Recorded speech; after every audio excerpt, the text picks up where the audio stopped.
जब सूरज लपेट लिया जाएगा और जब तारे बेनूर हो जाएंगे और जब पहाड़ चलाए जाएंगे और जब ब्याहने वाली ऊंटनियां यूं ही छोड़ दी जाएंगी और जब वैशी जानवर जमा किए जाएंगे और जब समंदर आग हो जाएंगे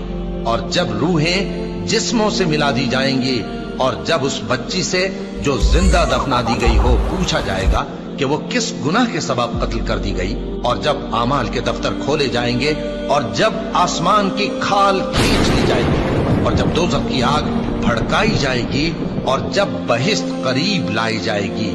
तब हर शख्स मालूम कर लेगा कि वो क्या लेकर आया है। बस मैं उन सितारों की कसम खाता हूं जो पीछे हट जाती हैं और जो सैर करते और गायब हो जाती हैं, और रात की कसम जब वो फैलने लगती है और सुबह की कसम जब वो नमूदार होती है कि बेशक ये कुरान उस फरिश्ते आली मकाम का सुनाया हुआ पैगाम है जो साहिब कुव्वत है, मालिक अर्श के यहाँ ऊंचे दर्जे वाला है, सरदार है, साथ ही अमानतदार है। और मक्के वालों, तुम्हारे रफीक यानी हमारे पैगंबर सल्लल्लाहु अलैहि वसल्लम दीवाने नहीं हैं, और बेशक उन्होंने इस फरिश्ते को आसमान के खुले किनारे पर देखा है